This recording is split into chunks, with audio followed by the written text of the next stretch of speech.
नमस्कार, मैं वंदना खुराना शंकरानी नाम के इस चैनल में आप सभी का स्वागत करती हूँ। और ध्यान की श्रृंखला में मैं आपको विशुद्धि चक्र जो यहाँ होता है इस पे ध्यान लगाने के बारे में बताऊँगी। मैंने त्राटक के बारे में बताया था आपको कि आप यहाँ पे आईने में जब आप अपना आज्ञा चक्र त्राटक करते हैं तो वैसे ही आप विशुद्धि चक्र त्राटक भी कर सकते हो, लेकिन यहाँ पे हम ध्यान के बारे में बताएंगे। इसका नीला रंग होता है विशुद्धि चक्र का, और इसका जो शब्द होता है वो होता है हम। तो आप उसको भी बोल सकते हैं। और इसका जो रंग होता है नीला पहन सकते हो। और जिन लोगों के विशुद्धि चक्र जागृत होते हैं वो एक तरीके से आप कह लीजिए कि उनका श्रीमुख होता है एक तरीके से भगवान का मुँह, यानी कि जो बोल दिया अच्छा हो जाएगा, ख़राब बोल दिया ख़राब हो जाएगा। तो उन्होंने अपना एनर्जी लेवल यहाँ तक लाया होता है, यानी कि मूलाधार से जो एनर्जी है वो यहाँ तक ले आए होते हैं। ज़्यादातर आपने देखा होगा कि जो साधु संत जन होते हैं जो एनर्जी इकट्ठी करके रखते हैं, वो हमेशा गुस्सा भी आता है उनको बहुत ज़्यादा। उनको दखलंदाजी पसंद नहीं होती, वो चाहते हैं जैसा वो सोचे वैसा हो, जैसा वो चाहे ऐसा। और अगर उनके हिसाब से कोई नहीं चलता तो फिर वो ख़राब भी हो जाती है चीज़ें।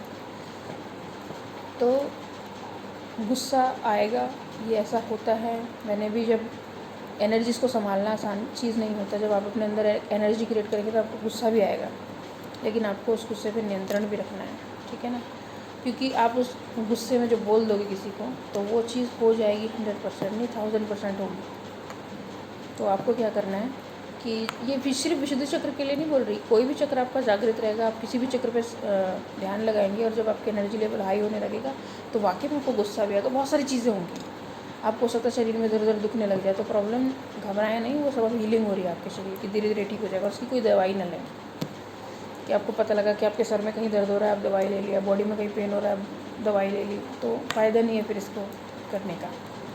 तो विशुद्धि चक्र पे ध्यान लगाने का मतलब है कि आपने अपनी वॉइस पावर, चाहे आप अगर गायन है ना तो इतना अच्छा गाएंगे कि लोग पागलों की तरह आपकी तरफ खींचे चले आएंगे। अगर आप एक अच्छे लीडर हैं, आप ऐसा बोलेंगे तो ऐसा हो जाएगा सब वशीकरण कर दिया है आपने, मतलब पूरे लोग बस में हो गए आपके। और अगर आप कोई विचारधारा चला देंगे तो विचारधारा के फॉलोअर बहुत सारे लोग हो जाएंगे। वो ये सोचेंगे यार हमने क्यों नहीं सोचा, है तो बिल्कुल सही कह रहा है और हमें ये चीज़ माननी चाहिए। और वो बिल्कुल जी जान से लग जाएंगे आपके पीछे, फॉलो करने लग जाएंगे आपको। ये विशुद्धि चक्र को जागृत करने की बात कर रही हूँ मैं। और ये सारी चीज़ें तभी हो पाएंगी जब आप निस्वार्थ भाव से काम करें, जब आप में स्वार्थ भी नहीं है, लालच भी नहीं है, धोखाधड़ी भी नहीं, कुछ नहीं। बस आपको कि भाई विशुद्धि चक्र मुझे जागृत करना है, आपको अपनी जो एनर्जी है यहाँ तक लेके आनी, खींच के नीचे से ऊपर लेके आनी है। तो 10 मिनट से शुरू करो, 5 मिनट से शुरू करो, कुंभक करते रहो बीच बीच में, जिसमें आपका फेफड़े भी अच्छे रहेंगे। आप 15 सेकंड के लिए कुंभक करो, 30 सेकंड के लिए फिर करो, 1 मिनट तक लेके आओ। बच्चे आराम से 1 मिनट तक कर लेते हैं। और कोई भी करो, जो भी मैं ध्यान त्राटक बता रही हूँ उसे कोई भी बच्चा कर सकता है, बूढ़ा कर सकता है, कोई भी महिला कर सकती है, बीमार आदमी भी कर सकता है। ऐसा नहीं है कि बीमार आदमी नहीं कर सकता है। और जो आदमी बैठ के या जिसकी रीढ़ की हड्डी में दिक्कत है वो लेट के ध्यान लगाए, कोई दिक्कत नहीं है। आप सेम चीज़ को दूसरे तरीके से मैं आपको बता दूंगी तरीके कि आप अगर बैठ नहीं पा रहे हो तो आप ऐसे कर सकते हो। आपको उसमें डबल बेनिफिट मिल जाएंगे, दूसरे वाले बेनिफिट में मिलेंगे। तो हर चीज़ का अपना अपना रहता है कि ऊपर वाले ने हमें खुद को जानने के 1000 नहीं, लाख नहीं, करोड़ रास्ते बनाए हैं, लेकिन हमको पता नहीं है। हम अपने जीवन को, जो हम दिखते हैं, हम इसी को संवारने में लगे रहते हैं और अपनी जो लग्जरी वाली चीज़ें उन्हें इकट्ठा करने में लगे रहते हैं। और हम अब इतने लिमिटेड हो गए हैं कि पड़ोसी के घर में कुछ होता है तो हम बिल्कुल चुप बैठे रहते हैं। हम घर से बाहर निकल के भी नहीं देखते कि क्या हो रहा है। तो हमको ऐसे गैर जिम्मेदार भी नहीं होना है। तो पृथ्वी गैर जिम्मेदार नहीं है, नेचर गैर जिम्मेदार नहीं है। इसी तरीके से आपको भी बनना पड़ेगा। जिस दिन आप गैर जिम्मेदारी ख़त्म कर देंगे अपने भीतर से, आप खुद को नेचर से कनेक्ट कर देंगे, फिर नेचर आपको बहुत सारी चीज़ देगी। तो ये एक एनर्जी लेवल ऐसा है कि आपको फिर सोच समझ के बात करनी पड़ेगी, सोच समझ के बोलना पड़ेगा। कम से कम आप खुद ही ऐसे हो जाएंगे कि आप लिमिटेड लोगों में बैठेंगे, कम बात करेंगे, लोगों से मतलब अलग थलग रहना पसंद करें, एकांत प्रेमी हो जाएंगे आप। क्योंकि जितने जैसे जो ये लोग होते हैं, या जैसे मैं भी हूँ, तो हमारे जैसे लोग एकांत प्रेमी होते हैं। कोई दखलंदाजी नहीं, ना करना दखलंदाजी, ना दखलंदाजी बर्दाश्त करना, ठीक है। दूसरी चीज़ है एकांत में रहना, क्योंकि जब आप एकांत में रहेंगे तो आप बड़े आपके चिंतन में लगे रहेंगे। आप कुछ ना कुछ सोचते रहेंगे, अच्छा ऐसा है तो क्यों है। मान लो आप भी सोचते हैं कि चलिए ठीक है, क्रिएटर कौन है, कहाँ से आया, मैंने तो देखा नहीं, ये सो। मैं तो कहती हूँ आप खुद क्रिएटर हो। आपके पास सारी पावर है, कर लो उसको इनबिल्ट, उसको एक्टिवेट कर लो, जागृत कर लो उसको। आप बोलोगे ये तो बेकार की बात है, हम तो साइंस टेक्नोलॉजी वाले लोग हैं। अरे साइंस टेक्नोलॉजी कहाँ से आई है? वो कहाँ से आई है? वो भी तो ये आपने किसी न किसी ने एक्सपेरिमेंट्स करे होंगे ना, किसी के फेलियर रहे, फिर किसी के सक्सेस हो गए, फिर उसको आप उसमें एक्सपेरिमेंट करते चले गए, आगे बढ़ते चले गए। तो ये सब पहले से ही है। आप कितने एक्सपेरिमेंट आगे 1000 साल बाद करोगे, ये सब प्री फिक्स है। क्या क्या चीज़ें होने वाली हैं, सब कुछ आपके बॉडी में ही है, सब कुछ अंदर ही है। जितनी भाषाएं, लैंग्वेज डेवलप हुई है, जो भी देखो, अच्छे से अच्छा, ख़राब से ख़राब, सब कुछ आपके भीतर है। अब प्रिवेल क्या होता है? प्रिवेल का मतलब होता है प्रभावी होना। आपके भीतर क्या प्रभावी है? मेरे भीतर आध्यात्म प्रभावी है, तो मैं वैसी ही बातें करूँगी, मैं उसी हिसाब से जवाब दूँगी।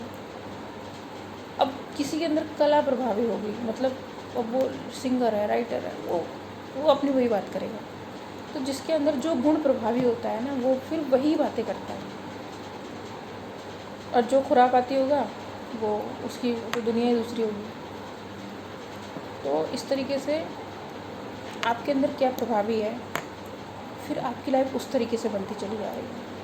अपनी लाइफ सबसे पहले तो कभी भी लाइफ में खुद को दूसरे से कंपेयर ना करें, क्योंकि आप यूनिक हो, सब यूनिक है अपने अपने में। हम सब एक ही एनर्जी है, फेसेस हमारे अलग अलग है, विचारधारा हमारी बॉर्न बुटअप हमारे जो माँ बाप ने किया उसके हिसाब से हमारी रहती है। तब तक रहती है जब तक हम सचेत नहीं होते। जब तक हम अचेत है तब तक रहती है। सचेत का मतलब, जैसे अब मैंने अपने आप को जान लिया और मैं आपको बता रही हूँ, और आप भी अपने आप को जान जाए तो आप सचेत हो गए।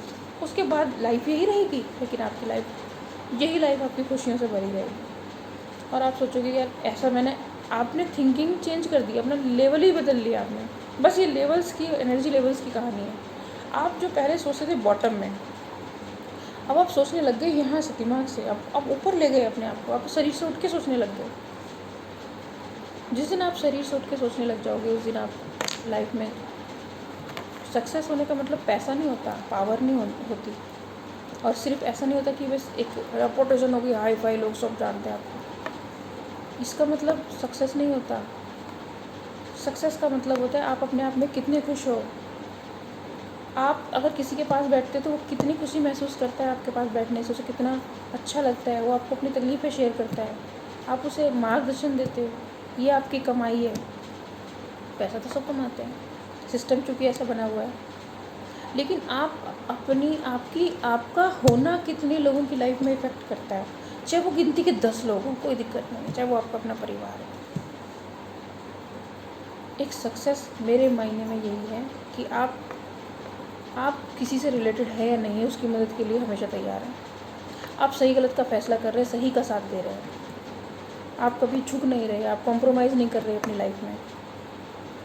चाहे उसके लिए आपको अलग थलग रहना पड़ रहा है, चाहे आपको लोगों की बातों का सामना करना पड़ रहा है, चाहे आपको लोगों की गाली खानी पड़ रही है, कोई बात नहीं, आप फिर भी सही के पक्ष में हो ना। प्रकृति आपका साथ देगी, प्रकृति आपका साथ देगी, चाहे कोई आपका साथ ना दे, क्योंकि आप सही के पक्ष में हो। इसलिए आप हमेशा आगे बढ़ोगे अपने स्पिरिचुअल पैथ पे। तो विशुद्धि चक्र के बारे में बात कर रही थी मैं। तो विशुद्धि चक्र जिन लोगों का रहता है, ऐसे तो बहुत रेयर लोग होंगे, बहुत कम लोग होंगे जो अपनी एनर्जी लेवल को विशुद्धि चक्र पे ला सकते हैं, मतलब विशुद्धि चक्र जिनका जो जागृत है। लेकिन हाँ, आप ये कर सकते हो कि आप अपने बच्चों को अपना एनर्जी लेवल विशुद्धि चक्र तक लाने का सिखाएं उनको। और देखिए, उसके लिए कोई किसी गुरु के पास जाने की ज़रूरत नहीं है। बहुत सारे लोग आश्रम में जाते हैं, मेरे पास भी फ़ोन कॉल्स आती है, आपका आश्रम कहाँ है? मैं बोलती हूँ मेरा कोई आश्रम नहीं है, मैं तो सिंपल पर्सन हूँ, आप लोगों की तरह ही। मैं आपको ऑनलाइन सिखा सकती हूँ, कोई चीज़ आपको समझ में नहीं आ रही, आप फ़ोन पे मुझसे पूछ लीजिए, वीडियो कॉल पे आप बात कर लीजिए मुझसे, ऑनलाइन आप मुझसे सीख लीजिए, कोई भी चीज़ आपको सीखनी है। आपको कहीं जाने की ज़रूरत नहीं है, आप बस नेचर से जुड़े रहिए। और वैसे भी इस समय वैश्विक महामारी चल रही है, तो आप घर पे बैठ के क्या कर सकते हैं? आप घर पे बैठ के यही सब चीज़ कर सकते हैं कि आप अपने लिए टाइम, आपको समय दे रही है प्रकृति अपने लिए टाइम निकालने का, अपने बारे में जानने का, तो आप इस चीज़ का फ़ायदा उठाइए। आप अपनी फैमिली से तो मिलने का खैर आपको मिल ही गया टाइम, कि बहुत सारे लोग हैं जो इतना टाइम नहीं दे पाते थे फैमिली में, वो भी फैमिली को पूरा टाइम दे रहे हैं। लेकिन अभी आप अपने लिए भी थोड़ा टाइम निकालिए और अपने बच्चों को सिखाइए, ताकि उनका भविष्य उनका वर्तमान मजबूत हो। भविष्य में मैं विश्वास नहीं रखती, क्योंकि भविष्य होता ही नहीं है और पास्ट चला गया होता है, हम सिर्फ वर्तमान में जीते हैं। तो वर्तमान अच्छा रहेगा आपका आज का उठाया हुआ कदम जो भी आने वाला समय है वो कुछ अच्छा ही लेके आएगा। और अगर आपको इस बारे में कोई चीज़ मुझसे पूछनी है कि भाई मुझे समझ में नहीं आ रहा है कि मेरी लाइफ में तो ये सारी चीज़ें चल रही हैं, आपकी लाइफ में कुछ भी चल रहा हो, आप विशुद्धि चक्र पे ध्यान लगाइए अगर आपको लगता है कि मुझे ये करना चाहिए। वरना आप दूसरी वीडियोस देख लीजिए, उसमें दुनिया भर के त्राटक हैं और ध्यान है। आपको जो लगता है, फिर भी आप डिसाइड नहीं कर पा रहे तो आप मुझसे बात कर सकते हो। नहीं डिसाइड कर पा रहे तो आप आज्ञा चक्र पे ध्यान लगा लो। देखिए, हमें सिर्फ अपने आप को टटोलना है, खुद को जानना है। खुद को जाने हम कहीं से भी। मान लो हमारे शरीर में सैकड़ों छेद हैं, आप माइक्रोस्कोप से निकाल के देखो, आप हर कोशिका में छेद मिलेंगे। ये क्या है? हमारे रास्ते समझ लीजिए इनको, कि हमें अपनी बॉडी के अंदर घुसना है कहीं ना कहीं से। जानना है अपने आप को, कनेक्ट होना है। और जो हम प्रार्थनाएं दिन भर भगवान से करते हैं, मंत्र पढ़ते हैं, ये करते हैं, सो करते हैं, अगर आप अपने आप को जान लोगे तो फिर आपको इन सब चीज़ों की ज़रूरत नहीं रह जाएगी। आप कीजिए, अच्छी बात है, वो कीजिए, वो भी कीजिए, लेकिन जब आप अपने आप को जान जाओगे तो फिर जिस चीज़ को मैं कह रही हूँ, आप कोई मंत्र पढ़ रहे हैं, आप कुछ भी आप काम करेंगे, उसकी एनर्जी आपको भरपूर मिलेगी। अभी क्या मतलब हमारे शरीर में कूड़ा भी भरा हुआ है, अच्छी चीज़ भी है, ख़राब भी है। अब उसमें हम कोई और अच्छी चीज़ डालते हैं तो वो ख़राब होने लगेगी ना। आप ख़राब चीज़ के साथ अच्छी चीज़ रखोगे क्या? कभी कभी नहीं रखोगे।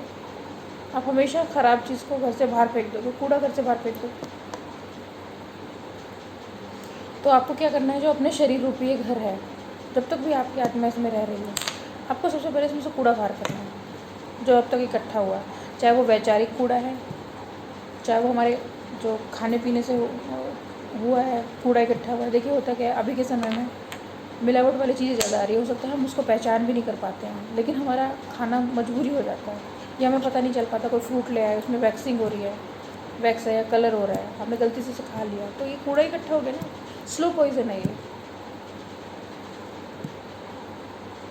तो स्लो पॉइजन या जो भी पॉइजनस चीज़ें आपने, जो भी बॉडी में आपके चीज़ चली गई है, तो वो त्राटक के ज़रिए, ध्यान के ज़रिए धीरे धीरे आपकी बॉडी उसको बाहर करना शुरू कर देगी। मतलब अपने आप ही बॉडी में ऐसी चीज़ें डेवलप हो जाएंगी कि आपकी बॉडी की इम्यूनिटी पावर, चलिए आप यही सोच लीजिए कि मुझे अपनी बॉडी की इम्यूनिटी पावर ही अच्छी करनी, तो आप ये सोच के भी विशुद्धि चक्र पे ध्यान लगा सकते हैं, ठीक है ना। तो आपका गला भी ठीक हो जाएगा। और बहुत सारे लोगों को गले का इशू होता है, वो सारे इश्यूज से ठीक हो जाएंगे।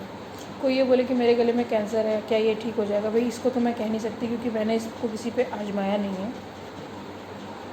लेकिन हाँ ये है कि देखिए, कैंसर किसको कहते हैं कि सेल्स ऐसी डेवलप हो गई है जो नहीं डेवलप होनी चाहिए, यानी कि बॉडी में फिर वही डिसबैलेंसेस हो गए।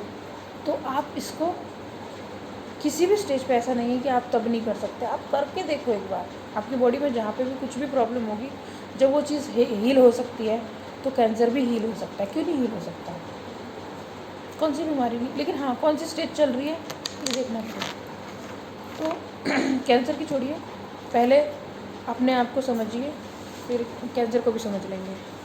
तो पहले आप ध्यान लगाइए। अगर आप इंटरेस्टेड हैं कि विशुद्धि चक्र के, मैं देखना चाहता हूँ कि वाकई में ऐसा होता है या नहीं होता है, या मैं देखना चाहती हूँ कि वाकई में ही विशुद्धि चक्र काम करता है या नहीं करता है, या मेरे बोलने से ऐसा हो जाएगा। लेकिन आपका ये जागृति तब होगा जब आप ये सोच लोगे कि मुझे किसी का बुरा नहीं करना है, या मैं कभी इसको किसी गलत चीज़ में इस्तेमाल नहीं करूँगा। हाँ, समाज में कोई दिक्कत आई तब आप इसको ज़रूर यूज़ कीजिए। आपके परिवार पे कोई दिक्कत आई तो आप इसको ज़रूर यूज़ कीजिए, क्योंकि मैंने बताया जब आपका एनर्जी लेवल यहाँ तक आ जाएगा तो आप जो बोलोगे वह सत्य हो जाएगा। आप जो इच्छा करोगे ऐसी चीज़ें होंगी, आपको बोलने की भी ज़रूरत नहीं है, बिना बोले चीज़ें होने लगेंगी अपने आप ही। लेकिन आप अगर मेरी बातों पर बिल्कुल भी विश्वास नहीं कर रहे हैं तब तो ज़रूर कीजिए इसको प्रैक्टिकल को, क्योंकि जब तक आप प्रैक्टिकल नहीं करोगे, ये भी एक साइंटिफिक चीज़ है, आप प्रैक्टिकल नहीं करोगे तब तक समझोगे नहीं। इसी के साथ वीडियो समाप्त करती हूँ। वंदे मातरम।